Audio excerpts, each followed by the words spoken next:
உனக்கு என்னப்பா நீ வந்து துபாயில் தான் இருக்க, அதனால் வந்து டெய்லி நைட்டு வந்து விதவிதமாக சாப்பிடுவேன் அப்படின்னு சொல்லுவாங்க. ஆனால் வந்து நைட்டு என்னோடய சாப்பாடு என்னென்னு மட்டும் பாருங்கள். இதுதான் என்னோடய நைட்டு சாப்பாடு, உப்புமா. நம்ம ஊரில் பார்த்திங்க அப்படின்னா அம்மா வந்து உப்புமா செஞ்சாங்கன்னாம்மா உப்புமா இட்லிலாம் என்னம்மா அப்படின்னு சொல்லுவோம்.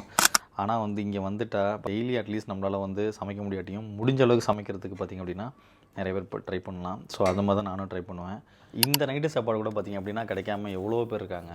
அதை சமைச்சாவோ இல்லை வந்து கடையில் போய் வாங்கி சாப்பிட்டாலோ செலவாயிருமேன்னு சொல்லிட்டு தன் குடும்பத்துக்காக பார்த்திங்க அப்படின்னா நிறையா பேர் இங்கே துபாயில் இருக்கிறவங்க பார்த்திங்கன்னா நைட்டு சாப்பாடே பார்த்தாங்க எல்லாமே வெறும் ஒரு கரெக்ட் சாயாவும் ரொட்டியும் பார்த்திங்க அப்படின்னா சாப்பிட்டுட்டு ஒரு அந்த பணத்தை சேர்த்து வைக்கணும்னு நினைப்பாங்க. எதுக்காகன்னு பார்த்திங்கன்னா குடும்பத்துக்காக. இந்த மாதிரிலாம் கஷ்டப்பட்டு தான் பார்த்திங்க அப்படின்னா ஒவ்வொருத்தரும் பார்த்திங்க அப்படின்னா பணத்தை சேர்க்குறாங்க. ஸோ அதனால் நமக்கு கிடச்சிருக்க இந்த சாப்பாடு பார்த்திங்க அப்படின்னா ரொம்பவே பெரிய விஷயம். கிடச்சிருக்க விஷயத்தை என்றைக்குமே பார்த்திங்கன்னா நம்ம ஒரு சாட்டிஸ்ஃபைடாக நினைக்க ஆரம்பித்தோம்னா அடுத்து நடக்க போகிற விஷயம் பார்த்திங்கன்னா நல்லதாக நடக்கும்னு நான் நம்புகிறேன். இது மாதிரி ஏதாவது உளராதரா அப்படின்னு நினச்சிங்கன்னா என்னன்றதை கமெண்ட் பண்ணிடுங்க. தோணுனதை சொன்னேன்.